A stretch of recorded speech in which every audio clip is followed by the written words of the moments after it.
You guys, I am so gassed. I'm excited because I've got the one, the only CEO. Is a CEO. You know, us guys, we're doing it different this time. Yeah, he's called Joram Mwinamo. Yes. How you doing, Joram? I'm good. Yeah, how was you your day? so much for having me here. It's been Karibu. a long day. Yeah. You CEOs, you're all over the place. Let me ask you something.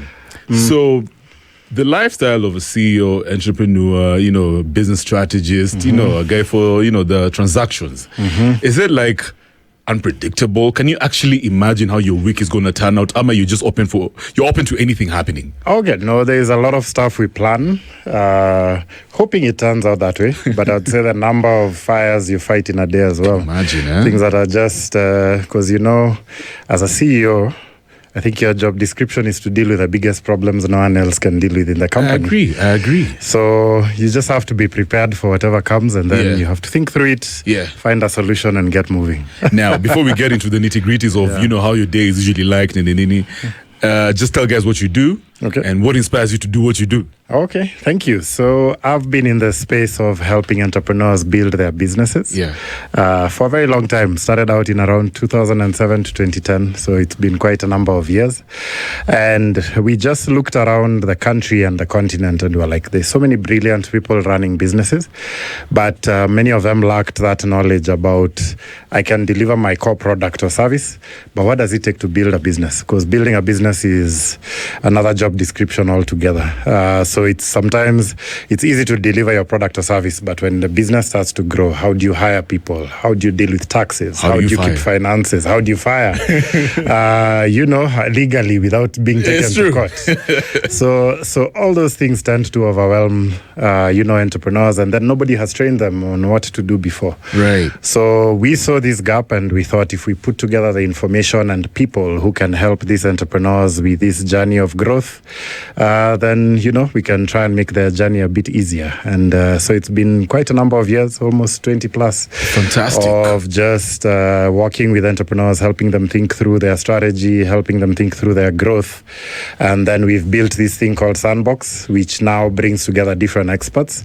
So whether in HR, in legal, in accounting, in technology, now we have the advisors. If you need any of these services, we're able to help you think through them and how to grow. Yeah, I like that. And so what inspires you to do all these things, bro? At the very core, so of course we want to make money as a business, because a very big business opportunity. There's millions of entrepreneurs in Kenya, maybe 1.6 million formal and another like 9 million informal. So the numbers are big, so there's a big market opportunity in helping people structure their businesses.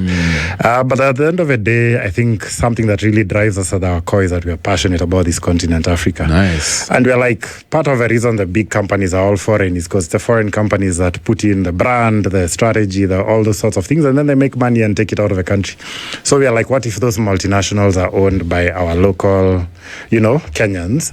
We are hiring people, we are generating wealth, we are helping build the economy. So at the very heart of it, it's economic development. The more people who are employed, the less people we have running on the streets protesting. 100%. So how do we get the most number of people productive by helping SMEs grow, scale, hire people, and create employment? Now, for me, even aside from all these amazing things that you're doing, because you're clearly very resourceful to the country, is this what you always wanted to do ever since you're young? Very interesting. I think when I was growing up, they used to call me Dr. Mwinamo. They thought I was going to become a medical doctor. No way. I even applied to study medicine. But you have a look of a doctor. And then I missed it. Oh, you applied to become a medicine, doctor? and I missed it by like 1 point. In hindsight, I'm like, thank God. But is it what you really wanted to do? I don't know. I think it was just because, people were talking about it, so it would get into my head. But eventually, I studied computer science, and then I got into the world of business consulting, because I realized I love working with people. I prefer working with people. And when I learned about all these things that can help a company grow, I'm like, it's not rocket science. I worked abroad for a little bit, and I would see all these big companies doing global stuff. But the guys I'm working with is like average intellect. So I'm like, this thing is not rocket science. You said average intellect. Average. And I'm very serious about it. And so I was like, I think we Africans can do it. We just need to get our act together. I know the environment we operate in is not. It's crazy. It's crazy. It's not favorable. Yeah, it's not consistent. But I'm also like, by helping the businesses grow, we help counter some of the effects of the wider economy, and the more greater businesses we have being built from here and going global, the more we'll generate wealth and also play on an equal footing. So it's amazing how you put it like that. Yeah, you're simplifying this thing and you're making it sound so easy. It's like, how don't you get it, guys? But for me, I come from a background of, first of all, I was raised, my mom was a doctor, but she was also an entrepreneur. Very business savvy. And then I also know a couple of people who are in business. But the one thing that I hear from them constantly is, oh, Kevin, man, you guy, this thing is so stressful. It's such a complex situation. The business environment it's not easy. Kwanza Kenya, the economy is so volatile. When you listen, I'm sure you've also experienced people who speak like that. But you're saying it's not that hard. It's okay. It's not very easy either, but it's not impossible. It's not rocket science. It's true. That's the thing. Yeah. Like if you just learn the things you can build into your business that help counter some of this stuff. So for example, I talked about African businesses going global. So one of the things is if your business is operating in Kenya only, when election comes and everything shuts down, your business is going to shut down 100%. or is going to slow down, ground to a halt. But if you have an office in Uganda, Tanzania, Rwanda, those continue to operate even as things slow. So that's a strategy. Yeah. How do you make sure you're not only in one market? How do you diversify? How do you tap into global markets? Nowadays, you can tap into business from other parts of the world through online, engagement and that kind of thing.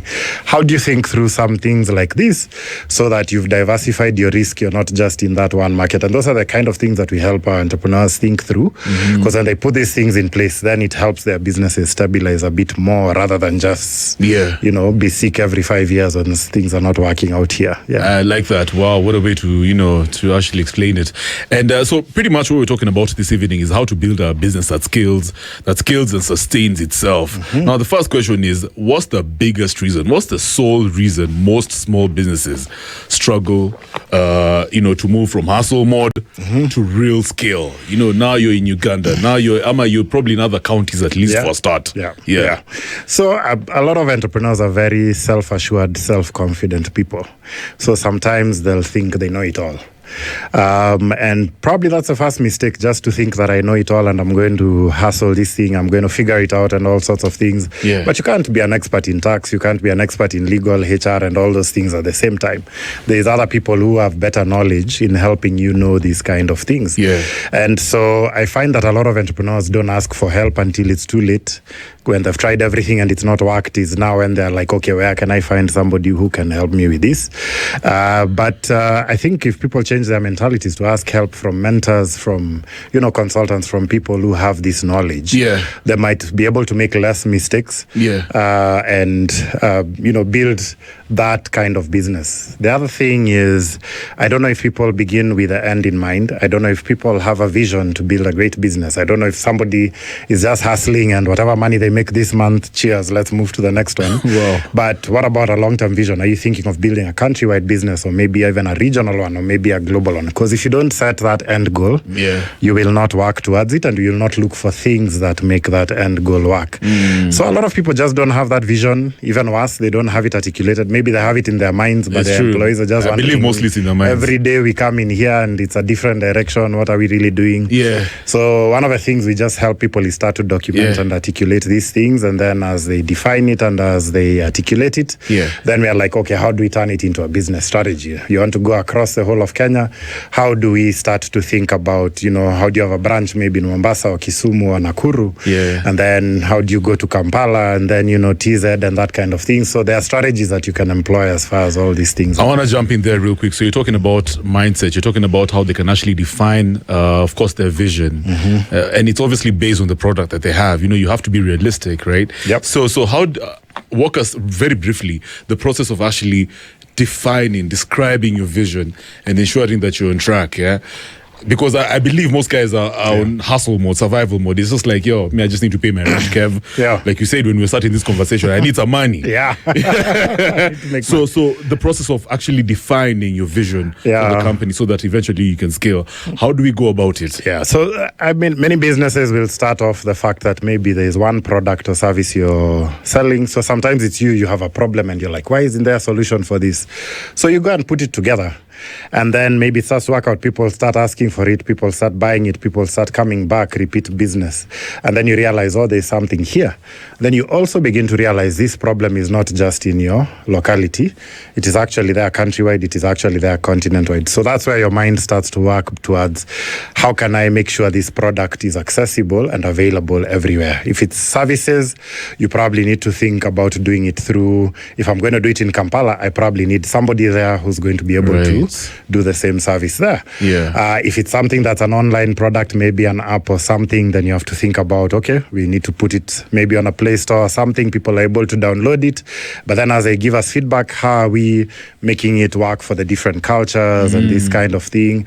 So it's just thinking about what you're doing in a small place. As doing it on a wider scale. So I'm in Kenya, I can do it in Mombasa. People in Mombasa have the same problem. People in Kisumu have the same problem, and there's an opportunity. How do I distribute myself there? I can do it online. Like if it's a physical product, maybe I work with distributors. Maybe I work with people who I'm licensing my product to so that they sell on my behalf, because there are people who sell products that are not theirs, but they are licensed to be able to do that. So it's getting familiar with all these models of how you can do this scaling.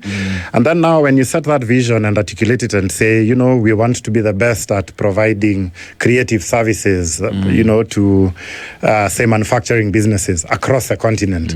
Then you go looking for those manufacturing businesses, you know, set up an office, pitch your services, and if it takes off, of course, maybe you do some homework before to see there's a gap. People are asking for it. Sometimes it also happens by accident. You're just running the business in Nairobi, and then someone from Rwanda is like, hey, can we do your thing, man? Can you serve us here? And then you're like, I don't have an office there. But, you know, you start to ask yourself, are there more people in Kigali who need this particular service? Maybe you do a trip there, then you realize it's not just this one person. They, you know, help introduce you to others. Sometimes it's your client here. So maybe you're serving a regional bank that has branches in all those places. They're working with you in Kenya and they're like, can you do this in Rwanda? Can you do this in DRC? Can you do this wherever? So sometimes those are the forces that pull you to scale because the demand is basically coming from a much wider space than where you're at. Wow, that makes a lot of sense. So those are the forces, those are the variables. What about now? Let's make it more practical. Systems. What are some of the practical systems we can create as we now, you know, brick by brick start scaling? You know what I mean? I mean, Nairobi, you know, this the product is amazing. I'm getting good feedback. And I bumped into a guy who's from Kigali and I'm you know what, Kev? There's a market for you. What are some of the systems I need to have up and running? So first and foremost, those systems would have to be working here where you are, like in your primary location. Probably when you've just started the business, when you're by yourself, you know how to do these things. But then it gets to a place you start to hire people, and then you need other people to be able to do what it is that you're able to do. So it means you're creating job descriptions, you're creating roles and hiring people to do something. But in that role, have you defined the processes? If it's marketing, have you defined how marketing is done in your business? This is how we do digital. This is how we do offline marketing. If it's delivery of a product or manufacturing, have you documented the process through which that manufacturing is done? So the quality is the same all through, and you know, you can maintain that consistency. So now when you go to a new location, you will simply be looking at those same processes of saying, this is how we do it in Nairobi. This is how we are going to do it in Kigali, but we'll be sensitive to the local market. We might have to do some things in local language to connect with people. So you tweak things that resonate with that new environment or geography, whether it's language, culture, or they have a different way of doing things. Sometimes you find the laws in that location are different. So you have to customize how you do it in Nairobi for that local environment. Correct. But that kind of documentation has to start in your primary market first. And then if it's working well here, then the likelihood that somebody else can follow through in another location. Yeah. Of course, you have to have the right people, not people who are going to scam you. So a lot of things to think about. I can think about. Now that you're explaining, I'm just like, what? Okay. So scaling is not easy. Scaling is not easy. It's such a process, isn't it? In fact, a lot of people who scale without the processes end up failing because they get there and things are just haphazard all over the place. Yeah. Or you now go to Kigali, you're tapping into the opportunity there, but then now your home market starts burning because you don't have the processes for things to work there without your presence. So you really have to think about, how do I make this thing work without me?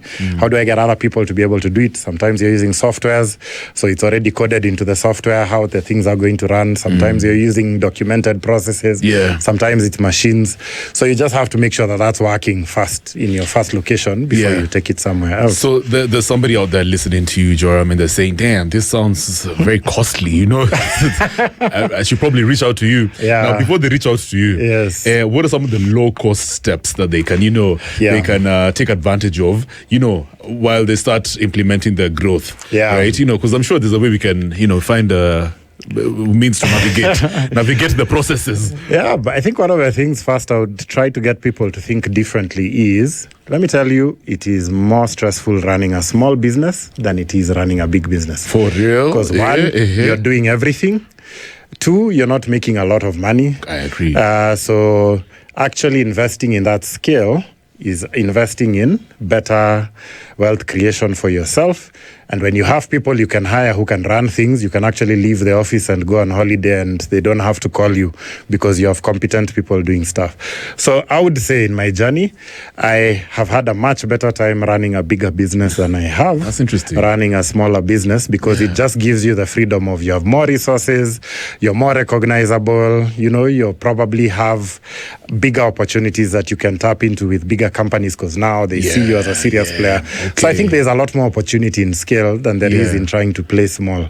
Because when you play small now, you go to Hosi and your business is in Hosi. People are bringing checks for you to sign there. You can't even take time off and all sorts of things. So I think that mindset of, scaling is actually people to look at it from the point of view of it's very beneficial. So you don't just look at it as expensive. You look at everything you pay for to get there as an investment. I'm investing in my freedom. I'm investing in more wealth creation. I'm investing in a bigger brand that is more recognizable. I'm basically investing in doing this thing better. And you can see all the businesses that have scaled. You see those people recognized here. They get awards there. They are recognized for that achievement. And basically, they have wealth.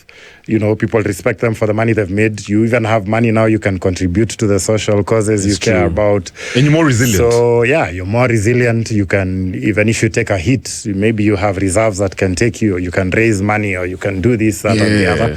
So I wouldn't look at it as an expensive thing. And I would say maybe you do it one step at a time as you grow. I think, But it's an investment in those kinds of things later on. So my biggest takeaway from what you just said over there is this thing is a mindset shift, right? So if you're small, you die chap.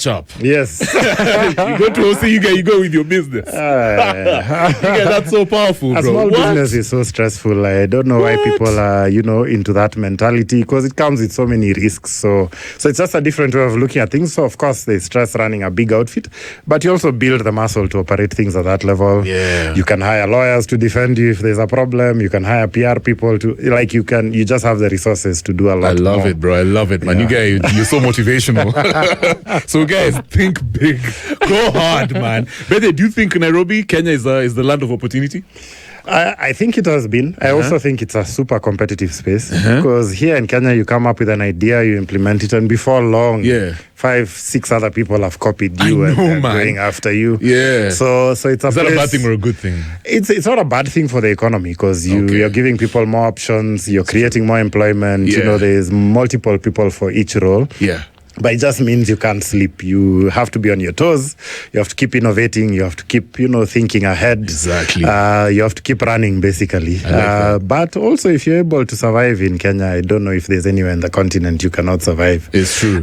You basically build the muscle to do the business across the board. A lot of people look up to us. So you'd find there are a lot of regional companies in Kenya. So if you get work with them in Kenya, they can help you go across and do bigger business with them on a wider scale. You have all these international humanitarian organizations here. So being the hub for that creates a lot of opportunity to do a lot of regional business and be the hub that is serving the region. So there's a lot of opportunity. Personally, I see a lot of opportunity everywhere I go, but I don't know if we've built the mindset in all sorts of different industries to be able to tap into those opportunities. It's true. And not just the mindset, also the education. Yeah, to be able to scale, to work with brilliant minds like yours so that you can, I guess, help people implement the right strategies. And moving forward, part of a strategy is, of course, as you're scaling, building a team. Yes. Right? As a founder, you want the right guys around you. Right? So how do we go about getting the right people, right? Is it just about getting the right people with the right papers? Is that what we're talking about? The hiring is actually very nuanced. This is something I think about a lot because I have to do it a lot in my company as well. You need to get people who are aligned to your values. Yeah. If your company believes in doing business with integrity, don't hire somebody who doesn't believe in doing business with integrity because they're going to mess you up somewhere down the line. If you guys believe in being innovative, then get guys who are innovative. If you believe in excellence, get those detail-oriented people who push things until they're excellent. So first you have to think about your values before you think about the role. Then you also think about, the competencies you're looking for. Are you looking for people who can do multiple things at the same time? And this is sometimes something people get wrong. As a business is growing, you probably need people who can do multiple things at the same time, who are entrepreneurial. Then as it becomes big and stable, then you look for those specialized people who just know how to maintain and, build a system. So there are many things to think about at the different stages of growth. But most important is you want an office where people get you, where they are passionate about what it is that you want to do. I walk into a lot of establishments and I'm like, why would you hire somebody who's not nice in customer service? Right. You're there and you feel like you're just messing up their day. They don't want to serve you. Why did you hire that person in the first place? But you have pleasant people who like to serve people, who like to help people.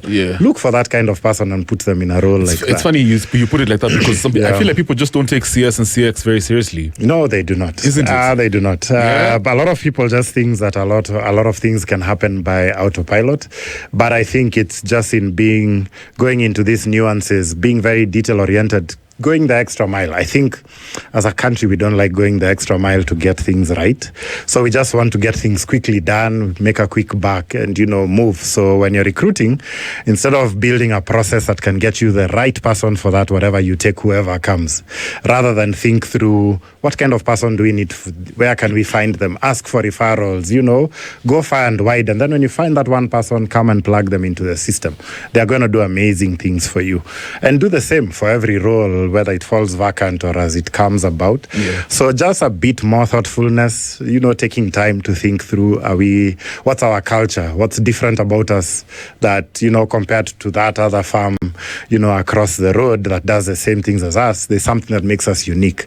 Do we take time to articulate what that is? Because when you understand that difference, then you can bake it into how you do everything.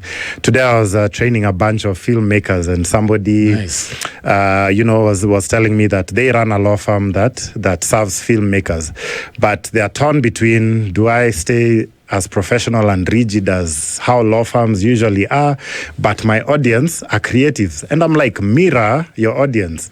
Build that law firm that works for creatives. So if it means you're going to have brighter colors, if it means you're going to dress down so that people relate with you, if it means you're going to change your language and break it down so that you can be that thoughtful in terms of building a very unique culture that works for who it is that you're serving. So a lot of people just do products and services, probably even just copy the person next door and start to do it and don't put a lot of thought into that. What unique thing are we doing? Maybe I came into this industry because I used to get frustrated everywhere I go. People are just not offering good service. So when you put up yours, doing that good service is something that then you put at the heart of it. Wow. People come, they experience amazing service, and then you'll probably find you are not the only frustrated one. Yeah. Everyone who was frustrated by everyone else comes to you. Yeah. And that's how you end up being competitive. You talk so passionately about mirroring the people who you serve. You know, I'm people who provide service for you. Yeah, like even your employees. So now, as a leader, as a CEO, as a founder, as an employer, how do you make sure that you evolve with the times and make sure that, your people can actually look up to you and say, you know what, Joram is the ideal. He's setting the bar so high for us. In an environment that's constantly changing. They're talking about Gen Zs who are getting into the workspace. They're different. They're we know how they are. Yeah. Millennials, they also have their own nuances, right? Yep. As a leader, how do you evolve and make sure that it also reflects on your product and also the people who work for you in terms of culture, values? I think it's being very perceptive to the changes that are happening around you. So fast as your business grows, everything is going to change. When you're alone, you can handle the social media. But when you're bigger, you need to hire somebody to be able to handle it. But it also means your brand is more visible, so you're going to get attacked by people, and also you have to build a muscle to handle these kinds of things. So I think it's just building the mindset of evolving with the growth of your business, which means you also don't settle for less. Sometimes maybe as you start out, you're the only one in your industry offering something, so everyone comes to you, your business grows. A lot of people will get complacent at that point and say, we are the market leader, we can probably get away with stuff. So you start to see quality service going down, you start to see the quality of a product going down and all these sorts of things. But I think if you just maintain a mindset, I think it's Jeff Bezos who says, always work as if it's day one of the business. Let's always work as if we're a startup, no matter how big we are. Right. Let's keep, that fighter mentality. Let's keep that excellence mentality. Let's keep innovating. Let's keep experimenting on things that we could do for the future. Right. Let's keep tabs with the new technologies that are coming and asking ourselves, like now, how is artificial intelligence going to affect your business?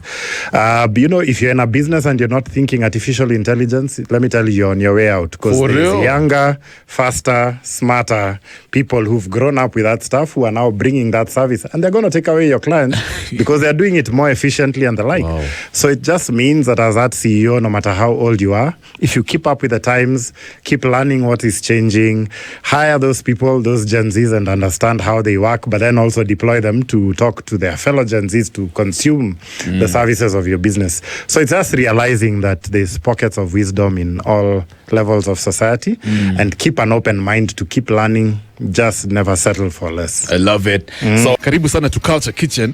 We're talking all things biashara, how to scale your business, and you know what? Baby, in a nutshell, this is just pretty much getting from survival mode to a point where now your biashara can sustain itself.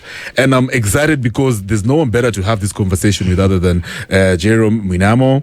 And of course, he's an entrepreneurship guru. He's a CEO of his own company. He's a speaker. He's an author. He's done it all, man. Yeah, so if you have any questions, remember 0719012600.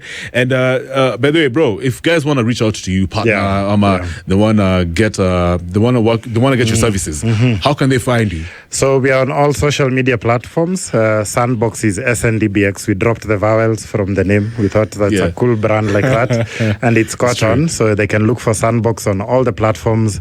We post a lot of content. I personally, at Joram Mwinamo on all the platforms, I post a lot of content around entrepreneurship. Nice. So if they can follow us on the different platforms, they're able to see how they can reach out to us. And then we occasionally have opportunities, whether it's for funding for programs or that kind of thing. They come out there. Yeah. Good stuff, man. So you talk of opportunities.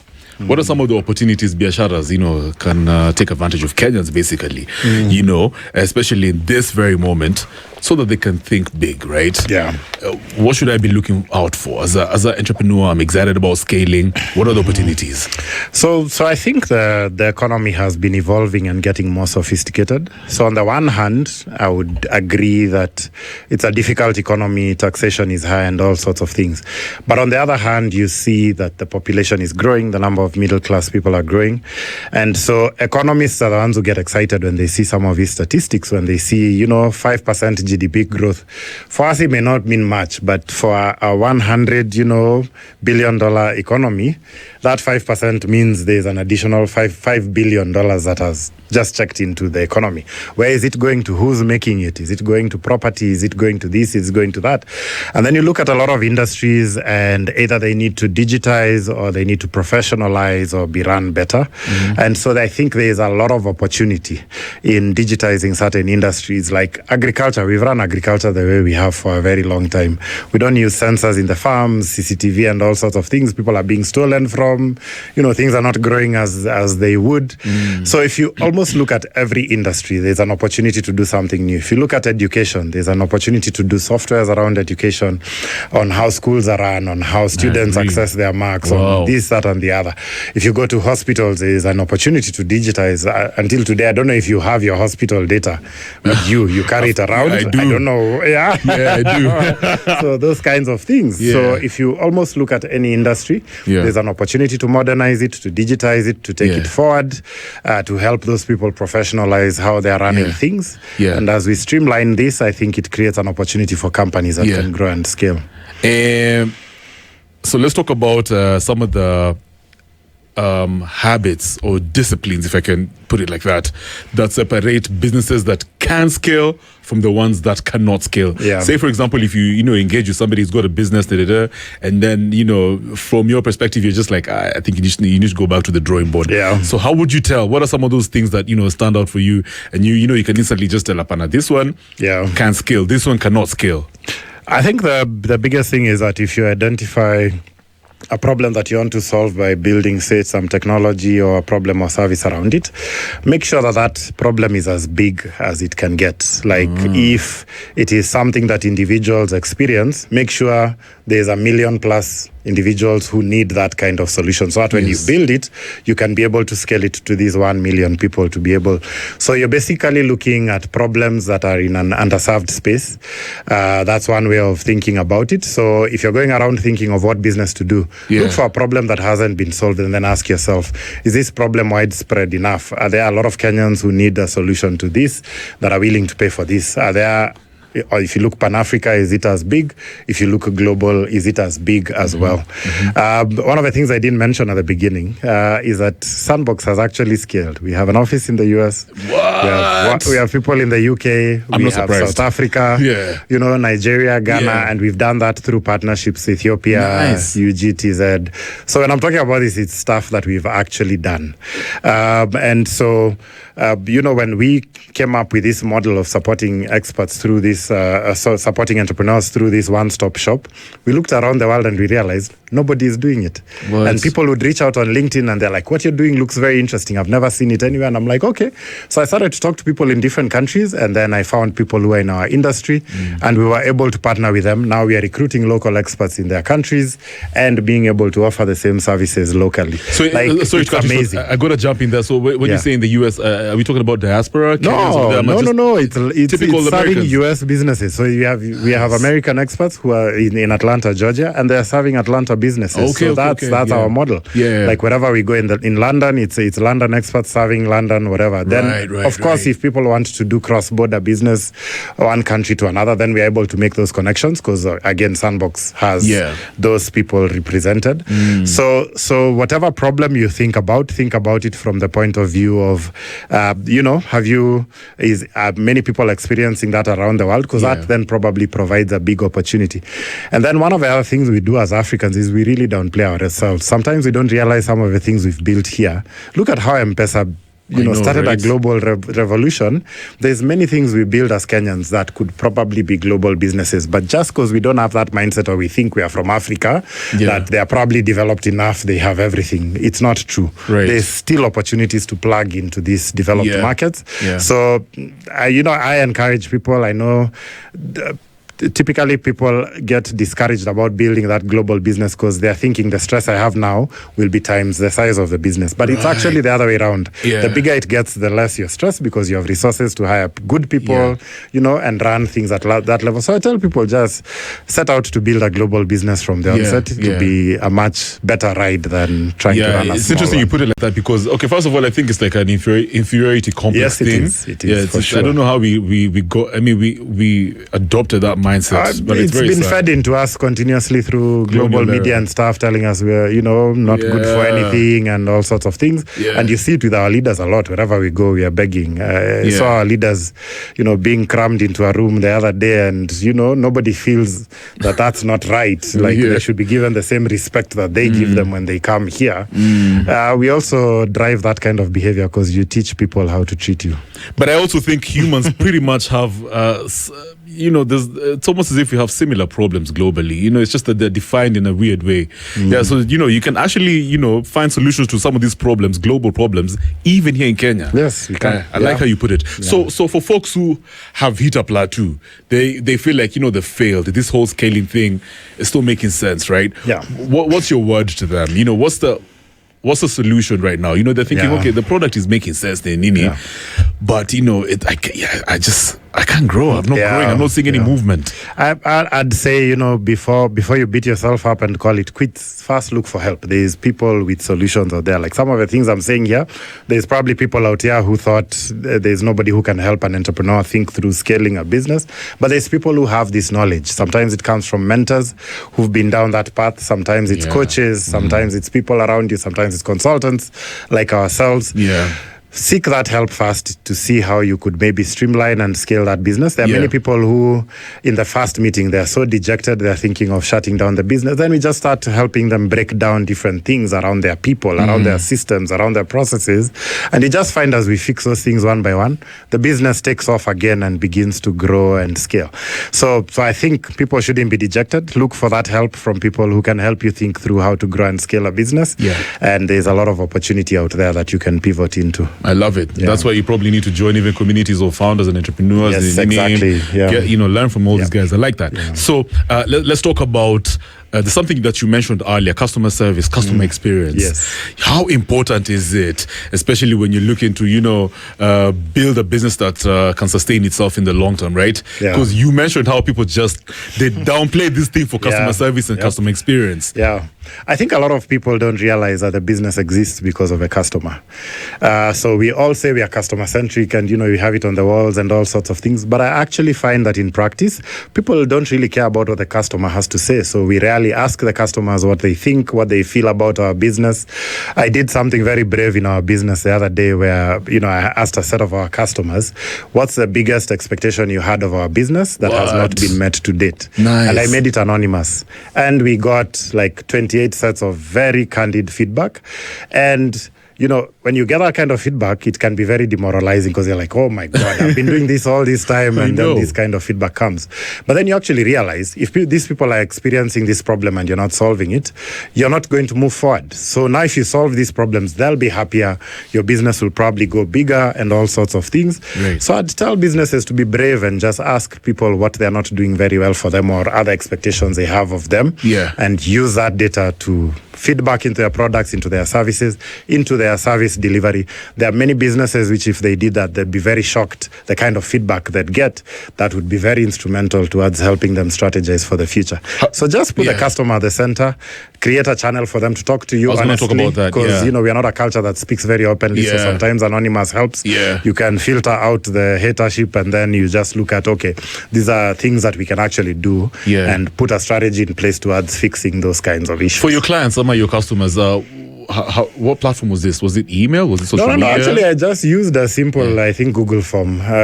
Jot form. Just a simple one question, sent it out to them. The feedback came in streaming. I kept encouraging them, to do it and to make it as brutal as possible, and all that. Some very funny responses came through. But at the end of the day, it was great to get that feedback, and we've clustered them into like 7 things we're going to work on, and now we are dealing with it one by one, saying this one is easy to sort out.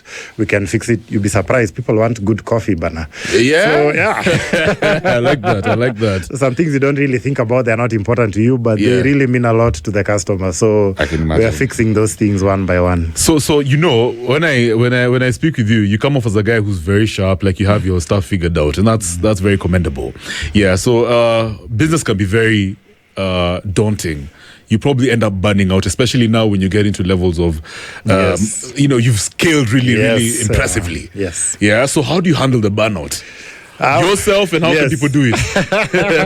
I don't think I do a very good job. I have to keep reminding myself to take time off with my family and that kind of thing, or try and schedule things in advance so that I'm forced to take time off.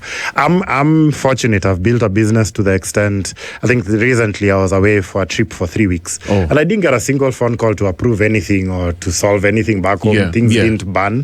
And so actually, if you're a good delegator, get good people under you, good processes and everything, it becomes a lot easier to take time off and things work for you. So, that's how I would look at it. It's not easy, but it's possible. I can imagine. Yeah. So let me ask you, for your business, where do you spend a lot on your expenses?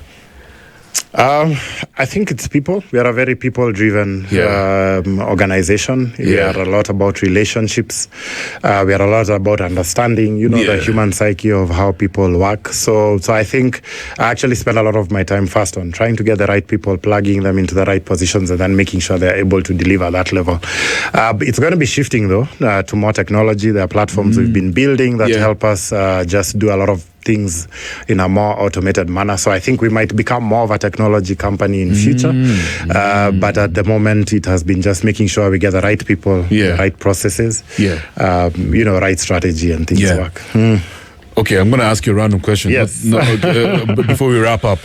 So somebody right now is probably listening to you and they're like, okay, fine. You know what, Joram, I'm a bit worried of this because of this whole AI thing. I feel like I'm probably going to be out of business very soon. It's a fear every time I tune into shows like this one. It's just AI, this, AI, that. Yes. What would you tell folks like these? I think just take time to learn, maybe plug into podcasts where people are talking about it. Just listen. If you have time, maybe sign up for these free courses on places like Udemy and stuff. Just try and get an understanding. Or if you have somebody near you who's like an AI guru, sit down with them, get them to train you, take you through, maybe take your company through training of what's this thing about. Because there are so many platforms, there are so many things. But the truth is, globally, all of us from OpenAI to we are winging it. We are still learning what this thing is all about, what the value it can do. So don't be afraid of acquiring new skills.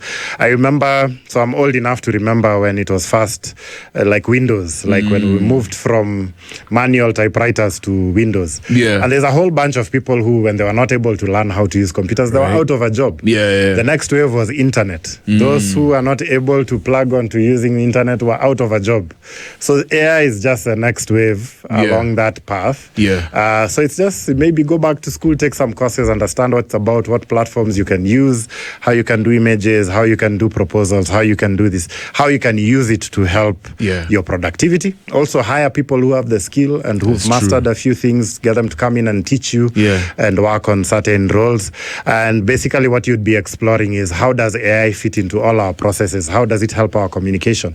How does it help our manufacturing? There are things around, I hear digital twins where you can put, sensors on all sorts of machines and AI helps you to do that. How does it help us with our customer engagement? There are things that can collect data and respond even on your behalf. And previously you are not getting that data, you're able to get it analyzed quickly and sort out issues. So it's just looking at every part of your business and asking, how does AI help this thing work? Get an expert who is able to help you. We have one at Sandbox if you want. Help you think through that. And then, you implement, you try it out. It's not perfect at the beginning, but over time you kind of get the hang of it and then you use it more and more. Perfect. Well said. Final question. Joram, what's the one thing you wish young entrepreneurs, guys excited about scaling, would know about building a biashara for the long term? Yeah. So, I mean, I'd have a lot to say and also partially reflect on my own experience when I was young, because I started business when I was very young. Okay, nice. I say now that I'm older, I seek for help faster. When I was young, I think I would try and grapple with it and, I can do this. Then when I fail is when I go looking for help. I'd say look for help faster. Look for people who can help you think through the different things you're struggling with in your business. Get a board of advisors or something, like get mentors, get a community of entrepreneurs around yourself who can help feed into that. And then just some of the things we talked about earlier, solve a problem that's worth solving, that is big enough that, can help your business grow and scale to a level that you can do amazing things. So don't just follow hype, but solve real problems that people are willing to pay for. I love it, man. Real problems. That's what it's always about. So thank you so much, Joram, for hanging out, man. It's been real. We've learned so much. So once again, for guys who are excited about working with you, how can they reach out? So look out at all our social media channels at sndbx.ke or at sndbx international. Our website is sndbxinternational.com. You can find us there, or sndbxvillage.com. You can find us there. So just look out for us in the interwebs. There's a lot of content out there. Right now, there's a program we're doing for creatives, so there's opportunities for creatives. But we're always doing these kinds of programs. If they stick to our channels, we are always launching programs. Some are sponsored, some are funded. There's opportunities to get funding, opportunities to get mentorship or expert help directly. But then if you are growing a serious business, also just pay for the service, and you'll implement better when you feel the pinch of that service, and your business can grow. So you can also just come physically. In Nairobi, we are right behind your center on Chania Avenue. We have a whole center, and all those experts are there physically. Nice. So you can get sorted. There's Good a community stuff. of entrepreneurs we're building there. Joram, I gotta be real. This is an honor, man. No one else would have this type of conversation with other than Joram Mwinamo. He's an entrepreneurship guru, author, speaker, and CEO of SNDBX at Sunbox International. Chase, I've loved it. Yeah. Asante sana. I loved it too. Good stuff, man. Thanks.